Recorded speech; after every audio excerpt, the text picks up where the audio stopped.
Hello, je suis Léna, passionnée de bien-être, mieux vivre et spiritualité. J'ai créé ce podcast pour faire connaître au plus grand nombre des méthodes alternatives pour aller mieux, que ce soit physiquement ou mentalement. Quels que soient vos problèmes, quelles que soient vos croyances, restons ouverts, restons curieux et testons.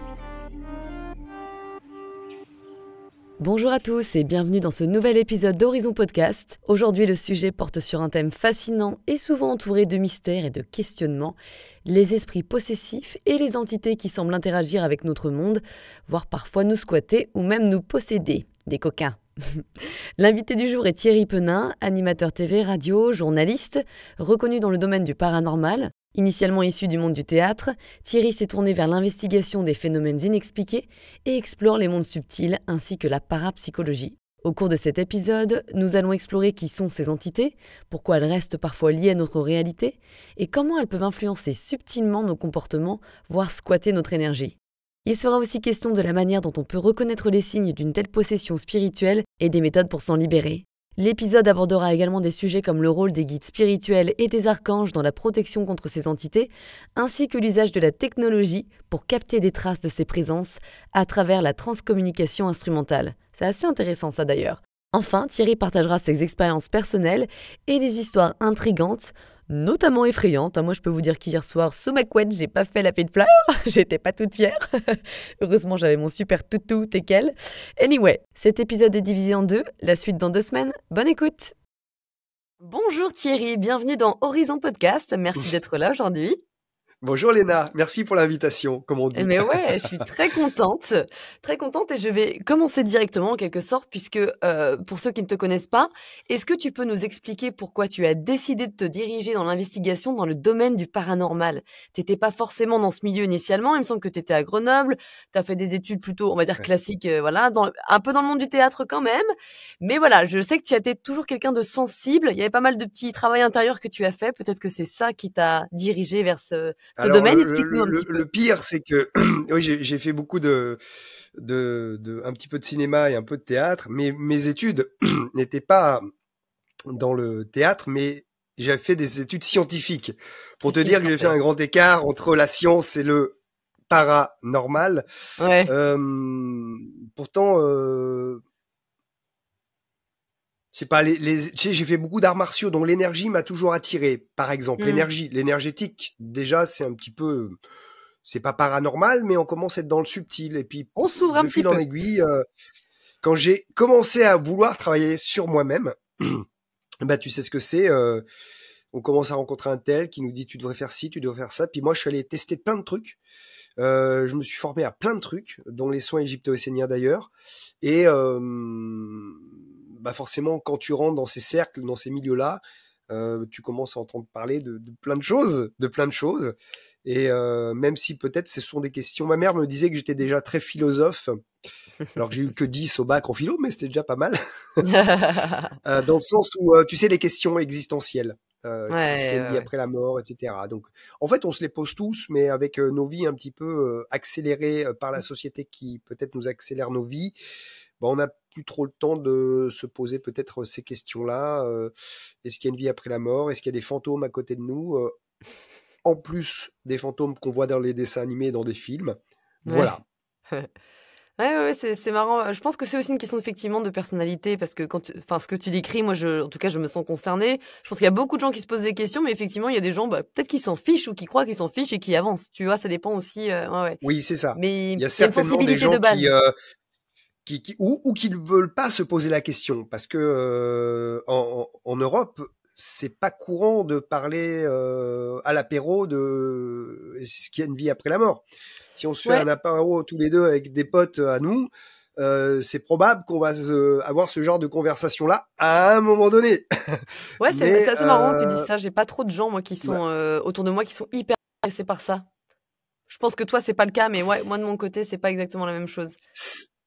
Alors, ce qui est assez rigolo, je trouve, c'est que de plus en plus, quand même, si on balance un mot à la con comme chakra, vie après la mort, soins énergétiques, Reiki, des trucs comme ça, si on est une dizaine de personnes, il y en a souvent un ou deux qui tiquent.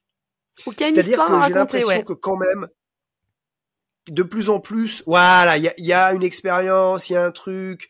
Et puis quand on voit le nombre de thérapeutes, d'énergéticiens partout, des petits salons. Avant, il y avait les gros salons du bien-être. Maintenant, il y en a plein de partout, dans toutes les régions. Il y a le petit salon du coin. Il y a 20 exposants. Mais tu vois ce que je veux dire?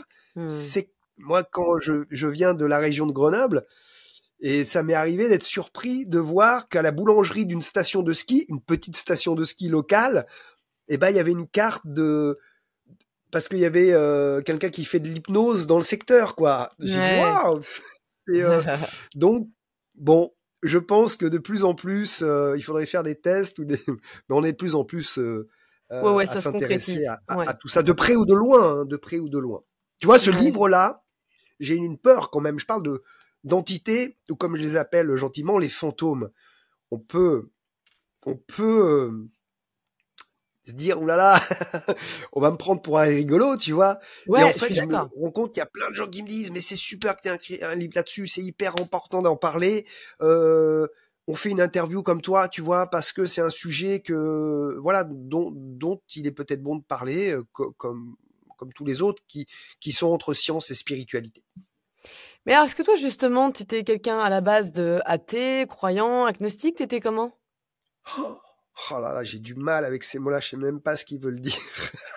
Je suis sûre que tu étais Euh, peut-être quelqu'un comme moi qui enfin non, moi comment? j'étais quand même athée pendant très longtemps et après je me suis dit: «Mmh, il y a peut-être quelque chose de plus grand, mais pas les en tout cas pas les religions dont on s'imagine», tu vois? C'était un peu ça et c'est toujours ça d'ailleurs. Oui, oui, ouais, il y a eu une évolution. C'est-à-dire qu'à une époque, moi, fallait pas qu'on me parle de médium, de tout ça. À la limite, pour moi, c'était les charlatans. J'étais en science en plus pour te dire. Et puis en fait, quand tu commences à vouloir avancer sur toi-même, sur ta vie, qui suis-je, où vais-je, dans quelle étagère, tu te dis, mais j'irai pas voir un médium. Et c'est devenu pour moi j'ai trouvé un, fait la rencontre d'un excellent médium qui ne fait plus partie de ce monde aujourd'hui physiquement, mais j'ai dû peut-être l'attendre, lui, euh, quelques années, parce que je savais qu'il fallait qu'il y ait des gens qui me donnent des réponses sur moi, sur ma vie en général, tu vois, à quoi je servais. Bon, grosse remise en question peut-être de la quarantaine, j'en sais rien, je crois que c'était dans ces eaux-là, 35-40, je ne sais pas. Mais effectivement, il y a un moment donné, il y a un switch qui vient de ma rencontre avec des énergéticiens, hein, tout simplement, où tu te dis, mais en fait, ils font des choses magiques. Ils connaissent des choses sur ma vie, pas forcément des médiums ou des voyants, hein, mais énergétiquement, que j'ai eu un accident de ski ou de scooter il y a tant d'années, tu te dis, mais attends, ouh, on fait pas ça normalement. C'est pas bien, Ouais, c'est pas bien de dire des choses sur les gens. Vous m'avez, non, tu vois ce que je veux dire? Et là, j'ai ouais. dit, putain, il y a un vrai truc. Les mecs sont capables de détecter des ostéos, des énergéticiens, et j'ai toujours voulu faire ça. Du coup, ça m'a omnubilé. Maintenant, je sais le faire. Mais Mmh. j'ai dit, c'est presque magique. Et puis, pas tant que ça. Le corps, les cellules enregistrent tellement de choses. Bah, il y a des gens qui sont capables de capter ça. Ouais, comme il y a des meilleurs coiffeurs ou tu vois, il y a des meilleurs médiums, il y a des gens qui sont ouais, qui ont plus de potentiel et Oui, de oui, non, dons. mais ça, c'est chacun. On a besoin de tout le monde. Et alors justement, quand on parle d'esprits possessifs et des entités, combien de enfin, il y a différents types d'entités, j'imagine. Je sais pas si tu peux nous en parler, là, comme ça? Parce que nous, on pense forcément aux Oui. fantômes de The Ring ou je sais pas, enfin, d'autres trucs horribles d'Hollywood, mais il y a pas que ça. Enfin, quels sont les types Non. d'entités? Alors, à la fin du bouquin, j'en ai répertorié un certain nombre parce qu'il y a plein de noms, plein de mots. Grosso modo, une entité, déjà, c'est un joli mot, hein. Des fois, on peut se poser la question. Je suis allé voir d'ailleurs dans le dictionnaire à un moment donné. Je me suis dit, ça veut dire quoi Mmh. entité d'après le dictionnaire? Et c'est quand même une entité, c'est quelque chose de, tu vois, ce micro, bah, c'est une entité dans toute sa complexité. Il y a du métal pour la protection, il y a de la mousse pour couper les pops, et puis à l'intérieur, il y a la technique, et puis il y a son pied. C'est une entité. Donc une entité, elle a plein d'informations entre elles. Les entités dont on parle, qui sont des entre guillemets fantômes, mais c'est ça. Tu vois le film Monstres et compagnie? Ouais. avec plein de monstres bizarres, des mignons, des rigolos, des méchants, des tout qui puent, tu vois. Et ben en fait, des entités, c'est ça. Il y a une myriade, des populations extraordinaires. C'est comme si on était dans un film de science-fiction où on cohabitait avec des extraterrestres. Donc il y a tout type d'extraterrestres, et puis il y a nous. Donc il y a des entités qui pourraient nous ressembler. Si demain j'ai un accident, je décède, je deviens le fantôme de Thierry, énergétiquement, voilà, il se pourrait que je reste encore là. Et puis bon, bah, j'ai plutôt une forme humaine, même si elle est subtile. Et il y aurait aussi, comme les êtres de la nature. Moi, j'habite avec beaucoup de verdure autour de moi. Bah, ça se trouve, il y a des gnomes, des licornes, etc. Donc ça prend des formes multiples. Et effectivement, comme je te disais tout bêtement, il y a des gentils, des méchants, des gluants et des rigolos et des super beaux. Il y a des populations, d'après ceux qui les voient aussi, qui sont extraordinairement complexes, singulières et multiples. Mmh. Mais c'est assez marrant parce que moi, tu me parles de licorne et tout, je me dis, il y a des auditeurs qui doivent titer, qui doivent dire: «Ouh là, on arrive à un niveau», tu vois? Mais c'est intéressant parce qu'en fait, je pense que quelque part, c'est Ah peut-être oui, on juste, est du haut niveau de perché, hein. Non, non, non, mais ce que je veux dire, c'est que j'adore, moi je suis perché complet, j'assume. Et encore, je n'ai pas toutes les clés, mais je côtoie depuis pas mal d'années des gens qui ont cette perception subtile de voir des esprits de la forêt, si tu veux, des fées, D'ailleurs, aujourd'hui, certains proposent des clichés de photos où on peut nous-mêmes les voir parce que l'appareil a capté quelque chose que nos yeux n'ont pas capté. C'est des histoires de fréquences. Et moi, je rêverais de voir, si ce n'est une licorne, au moins une sorte de truc qui ressemble à quelque chose qui existe, enfin qui est vivant, mais qui est dans le subtil, dans une forêt. Bon, je sais pas faire ça, mais je connais tellement de gens autour de moi qui savent le faire et pour eux, c'est normal. Comme les enfants. Combien d'enfants disent avoir vu des choses et puis certains parents vont leur dire ah bon bah écoute c'est sympa mais euh, bon ils passent à autre chose. D'autres disent mais bon il est fou il faut qu'il voie un psy. Euh, et les enfants nous montrent bien, il y a plein de témoignages qui montrent que les enfants voient des choses que les adultes ne voient plus. Et pourquoi? Parce qu'à un moment donné, bah, nous, on passe dans notre réalité plus physique. Tout ça, c'est de l'ordre du dessin animé, mais on voit bien que des adultes comme des enfants ont cette capacité de voir des choses qui ne sont pas matière. Et c'est mmh. pas des dessins animés. Et on n'est pas dans la fiction, on n'est pas Hollywood non plus. Et d'ailleurs, si Hollywood s'intéresse à ces sujets-là, c'est peut-être qu'ils veulent aussi s'intéressent à ça.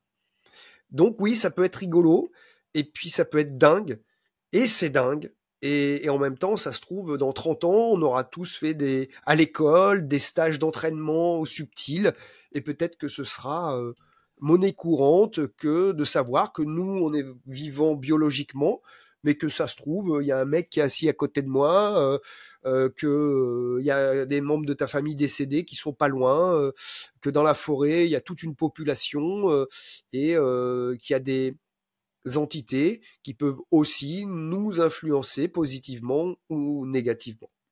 Alors justement, en parlant de ces petites entités-là, pourquoi elles restent sur terre finalement? Qu'est-ce qu'elles veulent, pourquoi elles veulent rester? Certaines ne s'en rendent même pas compte, je suis sûre, c'est ça, hein? Ouais, ouais, ouais, j'y repensais d'ailleurs aujourd'hui. Euh, si là on meurt, qu'est-ce qui se passe? Notre cerveau ne marche plus. Il reste peut-être de l'âme, de l'esprit, quelque chose de subtil de notre conscience qui persiste, mais on est peut-être perdu, puisqu'il nous manque une partie de nous. Franchement, si notre cerveau fonctionne plus, peut-être qu'on n'en a pas besoin ailleurs, mais il y a une période où il manque un truc, quoi. Si on me coupe les deux jambes là maintenant, pendant un moment, je vais avoir une période de transition, de pas savoir trop comment faire les choses.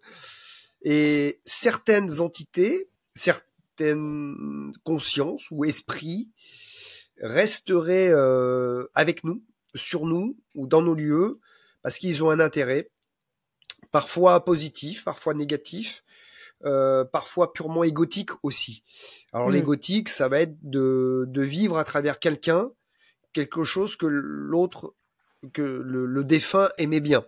Ça peut être une addiction, mais ça peut être aussi une activité, une passion, un travail. Ça peut être quelque chose qui n'a pas été réglé sur Terre avant sa mort. Par exemple, quelqu'un te doit 10 000 euros et tu veux tout faire que pour ces 10 000 euros reviennent malgré tout à un de tes proches. Puisqu'il te les devait à toi, tu n'es plus là, mais ou peut-être un dossier qui n'a pas été clos dans le juridique, tu vois. Ça peut être aussi... voilà, on est accroché à quelque chose qu'on veut continuer à vivre par l'intermédiaire d'un vivant, de continuer à faire ou de régler. Un truc qui n'a pas été réglé de notre vivant, on veut éventuellement, avant de partir beaucoup plus haut, là, dans la petite lumière là-haut, à la source, on voudrait que ça soit réglé. Tu vois ce que je veux dire? Après, il y a des entités, j'allais dire des personnes, tu vois, je change de terme aussi, je disais entité, fantôme, maintenant je pourrais dire des personnes sans corps, qui voudraient profiter encore de la maison qu'elles ont construite, de leurs mains, si c'est le cas. Tu as tout un tas de raisons, tout un tas de raisons, mais c'est lié à... ou alors il y a du relationnel aussi. Imagine que je suis avec quelqu'un que j'aime profondément à la folie, avec qui j'ai passé une grosse partie de ma vie. Si cette personne se remet en couple après, comment moi, avec encore un petit peu d'ego, je vais voir la chose, je vais peut-être avoir... C'est Ghost, c'est le film Ghost, tu vois. Peut-être avoir... surtout si je sens que c'est une mauvaise personne. Je vais essayer de foutre le bordel comme je peux pour pas que ça continue. Et au contraire, dans le livre, il y a une très belle histoire qui est racontée où justement les défunts font en sorte que deux personnes se connectent et se mettent en couple. Ils se sont mariés il y a quelques semaines. Est-ce que tu peux nous raconter cette histoire-là? Elle est assez récente. Bah, en fait, imagine on est en couple tous les deux et il y a une personne qui est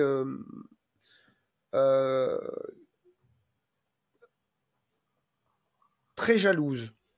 Enfin, tu es très jalouse de quelqu'un qui tu penses m'apprécie. D'accord? On est en couple et une personne-là, tu l'aimes pas du tout parce que tu penses qu'il pourrait y avoir quelque chose. Et toi, pardon pour le micro, toi, tu pars. Tu as une maladie, quoi que ce soit, tu meurs. Ah bah merci du scénario pourri, hein. Je rigole. Ouais, sauf que de là-haut, tu t'es dit, putain, ces deux-là, moi je vais être hyper triste, malheureux de cette situation.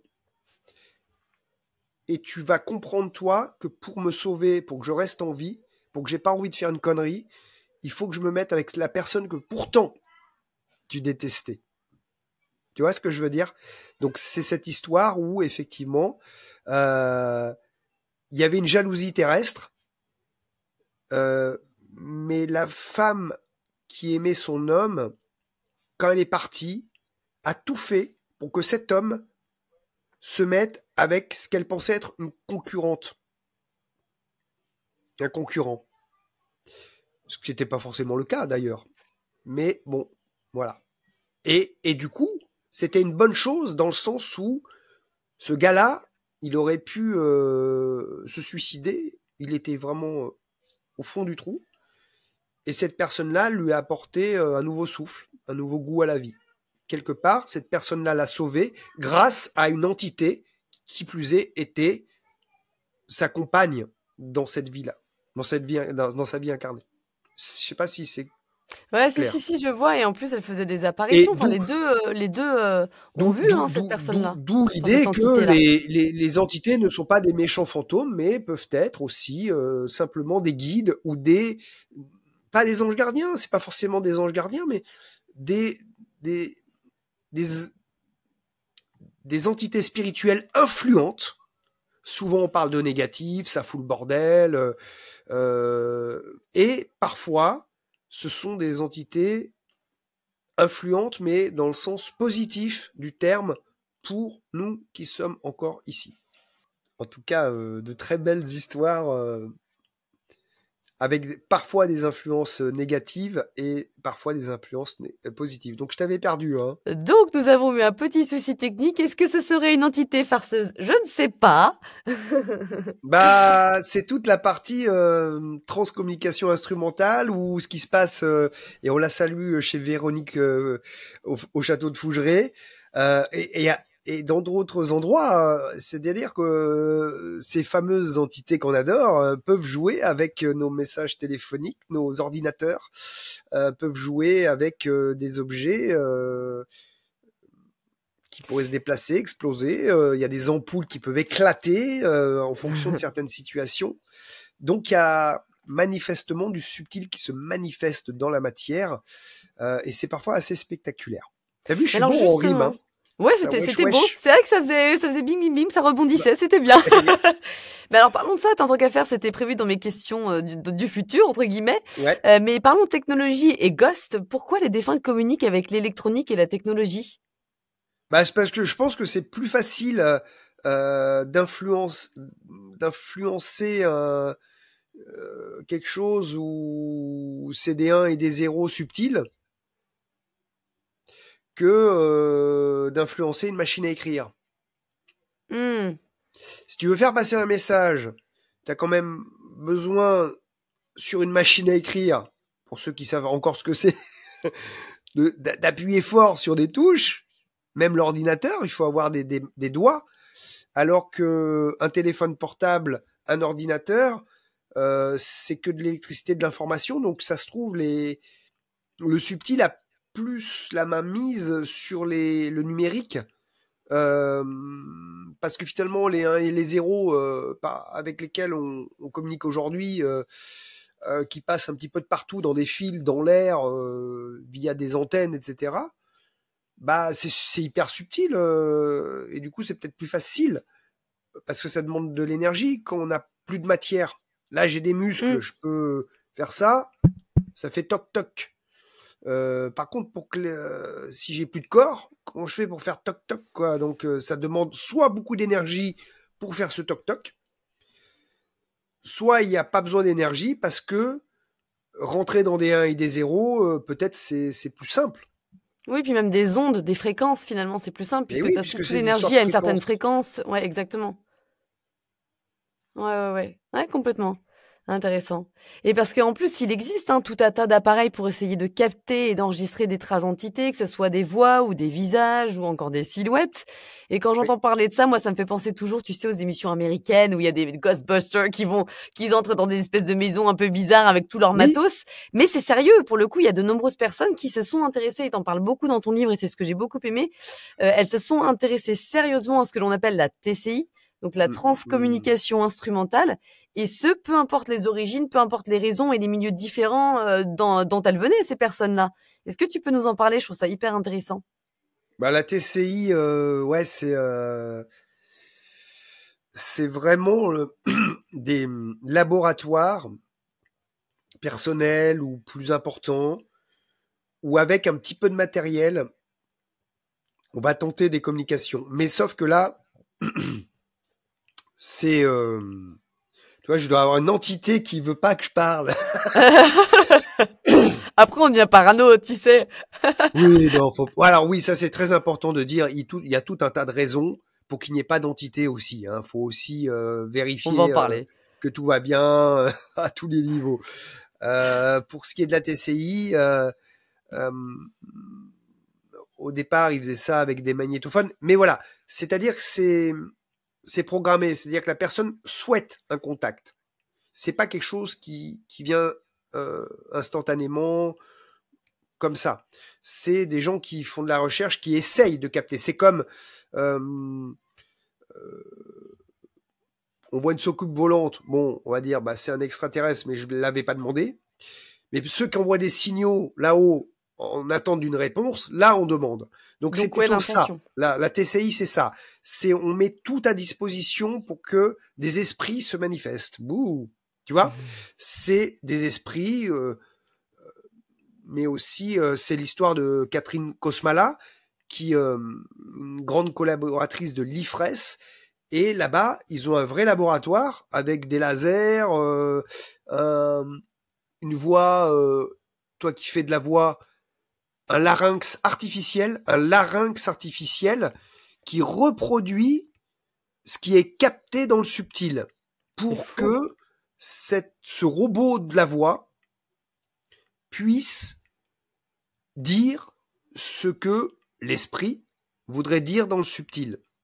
Donc tu vois, ça va j'enregistre, tiens, je pourrais faire l'expérience ce soir, je prends mon téléphone, et puis je prends l'application micro pour enregistrer, comme si je voulais enregistrer une note. Sauf que je la laisse tourner toute la nuit. Et puis je vais réécouter demain, voir s'il n'y a pas eu des trucs qui se sont produits pendant que je dormais. Bah ça, c'est de la TCI, basique. Il y en a qui vont avoir des micros, d'autres des caméras, d'autres un ensemble de... Toutes les technologies peuvent y passer. Pour capter consciemment, et c'est programmé, on veut capter quelque chose. Donc il y a ce pouvoir de l'intention de la personne qui programme, par exemple, qui ouvre son téléphone et qui enregistre, etc. C'est ça ? Oui. Ouais. Et qui pourrait, on pourrait coupler ça à une séance de Ouija que je ne recommande pas personnellement, mais pour dire, bah tiens, on va faire un exercice d'appel d'âme errante, et en même temps, on va mettre des appareils pour capter au cas où nous, on capte pas tout, qu'il y ait des choses qui captent ce que nous, on capte pas. Et après, on va écouter ces enregistrements, et là, on peut avoir des surprises. Souvent, ce sont des belles surprises, parce que souvent, cette technique peut être utilisée par des médiums pour communiquer avec des vivants, enfin des vivants biologiques.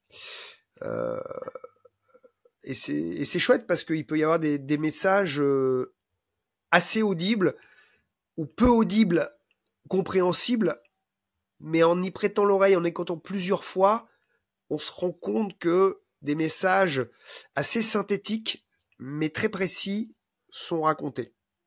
Et des fois, c'est très audible. C'est pas non plus comme nous là maintenant, mais c'est assez compréhensible. Moi, j'en ai écouté pas mal. Mais ça fait une voix d'humain ? Ah, c'est pas vraiment humain, non. Ça, c'est quand même comme si on s'appelait avec un pot de yaourt. C'est déformé. Il y a un souffle derrière. Il y a toujours un peu une sorte de vent, de bruit, comme s'il y avait quand même une barrière, un filtre entre les deux. C'est assez particulier, mais ce qui est raconté, ce qui est intéressant là-dedans, c'est que les personnes qui sont concernées par ces messages, quelque part, il y a toujours une petite note personnelle qui fait que ça pouvait pas s'inventer.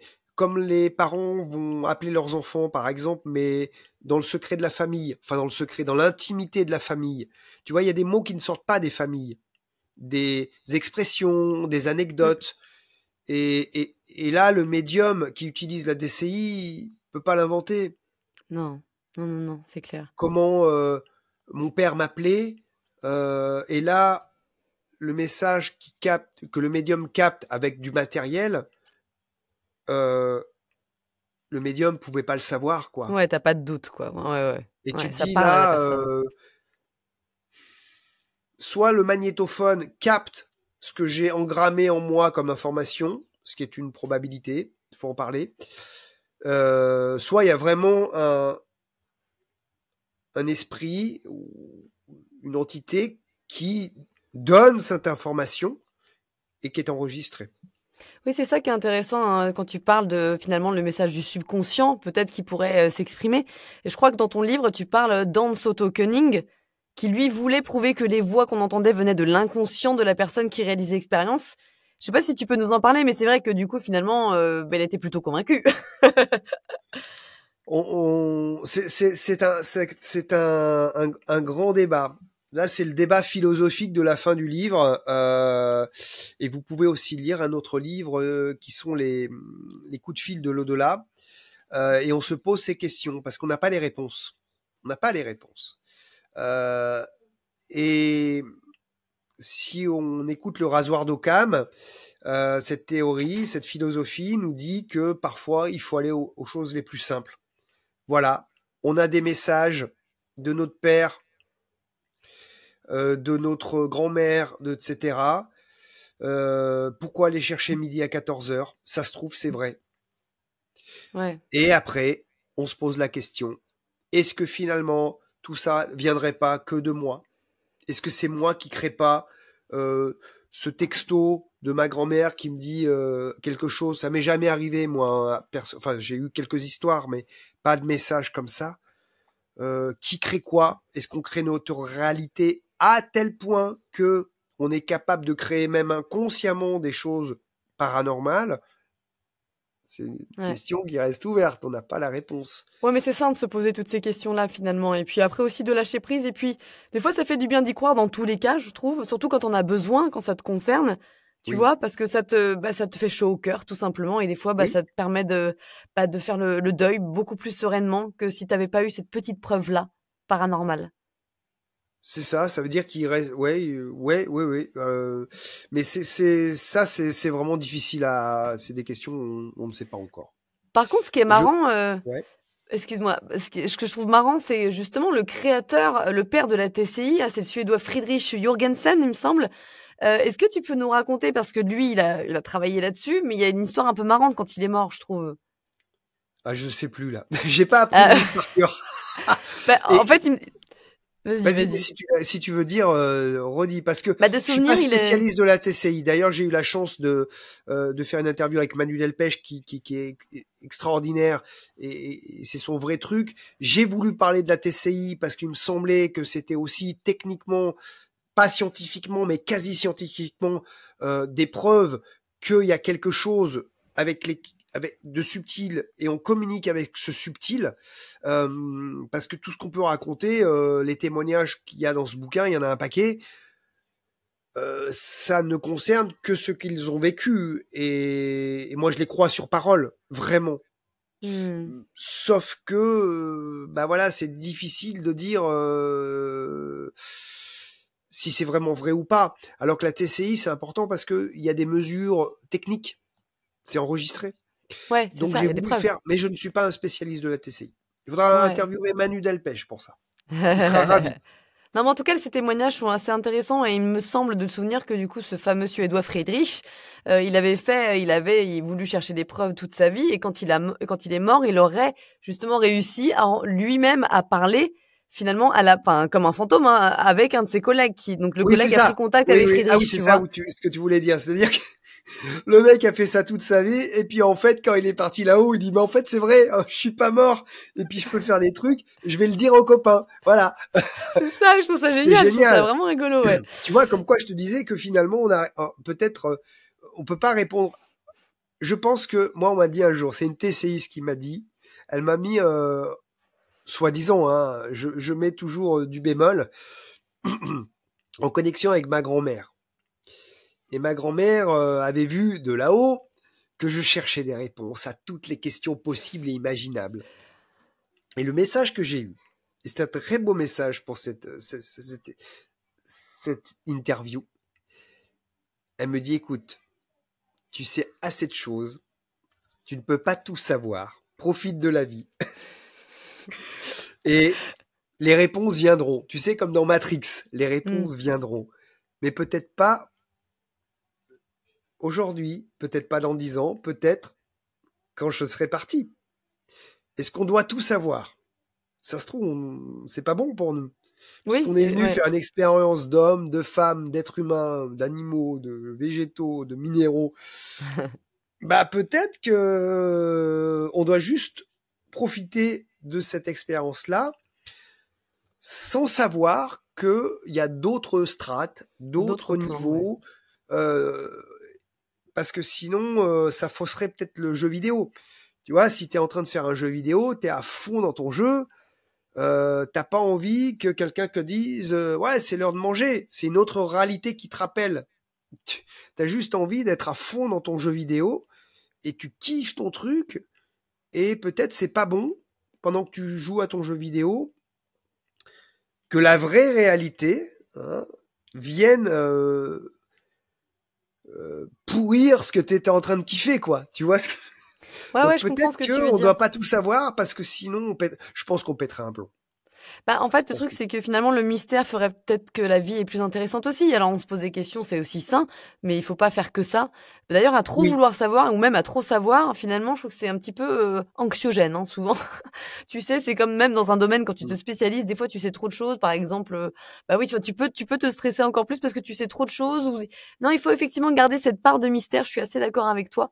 C'est Ou peut-être pas, plutôt hein, mais sain. ça dépend les gens. Certaines personnes ont envie de savoir et ont envie d'expérimenter, ont envie de comprendre. D'autres, comme on le disait tout à l'heure, ils s'en foutent hein, du moment qu'ils ont leur soirée pizza le samedi soir, qu'on voit les potes le week-end, qu'on fait nos trucs la semaine, ou inversement, qu'on travaille le week-end et que la semaine on parte en vacances et Ouais, on profite du bonheur de la vie et de ses plaisirs. ouais. Et ça va bien. Mais moi, je pense, tu sais, je viens de la campagne à Grenoble, dans les terres grenobloises. Et tu sais, tu connais certainement ce proverbe, un paysan instruit en vaut deux. Ben, je pense qu'un humain initié ou instruit, un humain instruit à ces sujets-là en vaut deux aussi. C'est-à-dire que peut-être que si je vais me promener en forêt avec cette conscience de la vie, cette magie, bah peut-être que ça va être Disneyland la forêt, tu vois.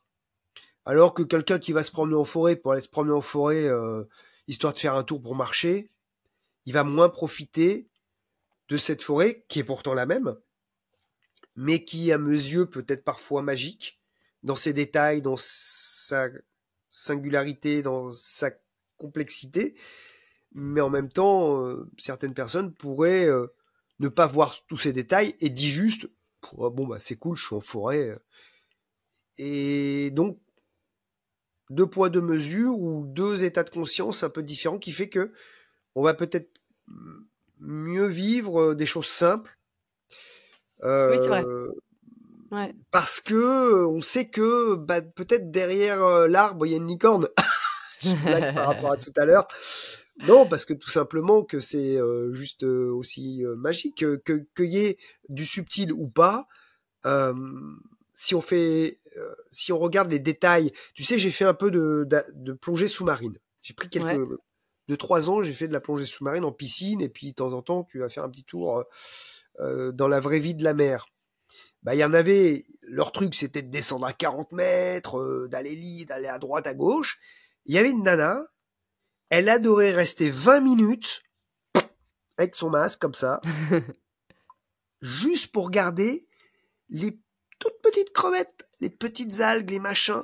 Et donc, dans son petit domaine de 30 cm², t'avais un univers que personne ne voyait, parce que tous les autres, c'était, ouais, nous, on va à 40 mètres, ouais, nous, on va là, ouais, nous, on a fait ça. Et en fait, tu vois ce que je veux dire? Mmh. Et ben, c'est ça qu'on est en train de faire, c'est qu'on est en train de regarder nous. On a tous nos vies, nos villes, nos villages, nos campagnes, nos montagnes, nos mers. Et en fait, là, on ouvre une fenêtre petite sur un univers qu'on ne voit pas tous, mais qui visiblement existe, mais qu'on ne voit pas tous parce que c'est comme les toutes petites crevettes. Si tu passes vite, tu les vois pas.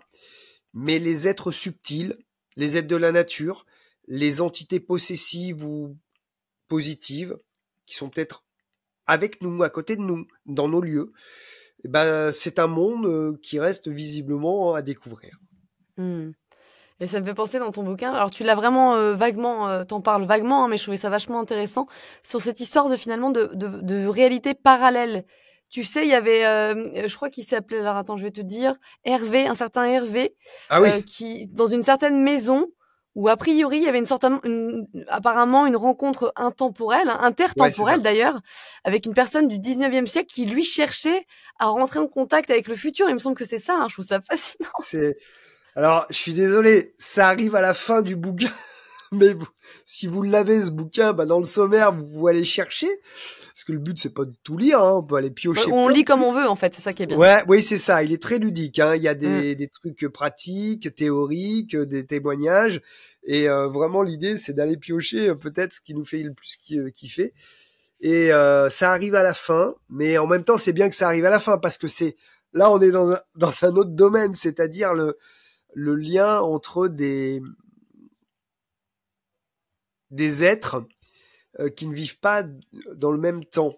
Et il y a cette histoire de fou qui me raconte par hasard plus tard que cette Ouais. interview autour des hôpitaux où il a travaillé, où il s'est passé plein de trucs, où il a vu plein de trucs. Et c'était presque un hasard de dernière minute de rajout dans le livre où on se rend compte que, et bravo d'être allé jusque-là, qu'il a une connexion avec donc un esprit ou une entité ou une âme errante, mais qui n'est pas de là, qui n'est pas morte, je crois qu'il n'est même pas morte, qui A vient priori, non, juste du passé c'est et ça. qui lui son truc, c'est comme la machine à remonter dans le temps un peu. C'est, je sais pas comment il a fait pour arriver là, mais il arrive là avec son costume d'époque et ils arrivent à le voir parce qu'ils sont deux dans l'histoire et lui il voit moins mais il y a une autre personne qui voit mieux et donc il y a une entité, on parle d'entité depuis tout à l'heure, mais une entité qui vient d'un autre siècle parce que son truc c'était voilà, donc c'est, Il tu voulait vois, on voir le arrive futur. là, ça devient compliqué, hein. Ça devient compliqué à suivre Non, mais je trouve finalement. ça super parce que du coup, il me semble que ce fameux Hervé avec sa collègue, hein, qui sont infirmiers à la base, hein, Oui, qui sont infirmiers, c'est quand même ça qu'il faut le dire, qui viennent dans une maison pour aider sûrement une personne et oui, qui oui, oui, rentrent du ce coup sont... parce qu'ils ont capté une certaine énergie. Et effectivement, du coup, ce qui est marrant, c'est que cette entité, en fait, cette personne qui semblerait exister du 19e siècle, elle veut savoir comment ça se passe dans les années c'est ça. 2020, etc. Et comment c'est. Donc, du coup, je crois que, bah, du coup, Hervé et sa collègue lui parlent, bah, il y a un frigo, il y a des voitures, on regarde la télé, etc. Et donc, le mec, il dit, Oui. waouh, c'est trop fou! Je trouve C'est ça trop fou, génial. ouais, ouais, ouais. Il kiffe sur le fait qu'on ait des bagnoles, quoi. Il sait, waouh, des voitures, quoi. Ouais, c'est un truc comme c'est un train. Et c'est vraiment comme le film un peu Retour vers le futur où le doc veut aller Ouais, visiter le futur pour voir c'est quoi le futur, quoi. c'est ça, Et ouais. là, en fait, alors nous, on pourrait se dire, ouais, en fait, peut-être c'était mieux avant, parce qu'aujourd'hui il y a la pollution, machin. Mais en fait, le mec, lui, voit que ce qu'on a fait waouh, c'est technologiquement, etc. Le téléphone, tous ces trucs-là, et lui, pour lui, c'est magique, quoi. C'est comme si nous, on arrivait sur notre planète où ils ont 5000 ans d'avance et qui font des trucs extraordinaires avec la technologie. Euh, voilà, qui peuvent se déplacer de 500 kilomètres en une seconde, je sais pas, tu vois, et Ouais. il y a un match comme ça des générations. Alors voilà, c'est un esprit qui serait venu, hein, d'après lui, via une sorte de vortex. Il explique un peu comment il est arrivé là et, Mm. euh, et visite finalement notre façon de vivre à nous. Donc Non, mais c'est ouais, c'est, incroyable cette histoire de parce qu'on parle d'esprits qui sont là, qui tapent dans les murs, qui peut-être nous font des misères ou pas, comme on l'a dit tout à l'heure, qui peuvent être d'influence positive aussi. Et là, on rentre dans un truc où ça serait non pas intergénérationnel, mais intertemporel, où en fait les esprits font ce qu'ils veulent, c'est un vrai bordel. C'est comme des gosses, hein. Ils viennent, ils partent, ils viennent du futur, du passé. C'est un, c'est un mais c'est ça merdier qui est bien. subtil, je crois que. On Comment? pense toujours, tu sais, on pense toujours aux entités du passé, mais finalement, bah, il y a peut-être aussi une autre manière de voir. Et en plus, on en parle beaucoup, hein, de ce côté de temps parallèle, ce temps qui serait en millefeuille. Tu vois que finalement le temps n'est pas linéaire comme nous on le penserait. Et ça, on en parle de plus en plus avec Guillemot, etc. sur la physique quantique aussi. Donc voilà, je trouvais ça vraiment intéressant que tu ouvres les portes par rapport à ça. Oui, c'est une petite porte. Hein. Je fais pas, je fais évidemment pas.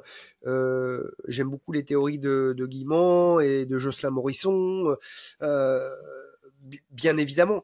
Mais là, ça m'a amusé de parler de ça via juste une anecdote. Je le détaille pas plus que ça, mais ça m'amuse quand même de montrer que tiens, c'est rigolo qu'il y ait des trappes temporelles ou des passages de siècle en siècle ou de voilà. Ça m'a amusé de pouvoir le mettre dans le livre, de dire voilà, il y a aussi quelque chose à réfléchir du fait qu'on puisse peut-être être en relation avec non pas juste des défunts ou des gens qui sont bloqués depuis des siècles. Hein. Aussi, on dit que certaines âmes sont bloquées depuis des siècles, c'est possible, mais qui aussi simplement par une sorte de volonté ou je sais pas de magie ou de technique peut-être d'autres temps qui permettent au moins subtilement, puisque physiquement je sais pas si on est prêt à y arriver encore, mais au moins subtilement d'aller visiter des siècles futurs ou des siècles passés. Voilà. Ça faisait l'anecdote dans le livre sur le sujet du temps finalement. Exactement. La suite la semaine prochaine ?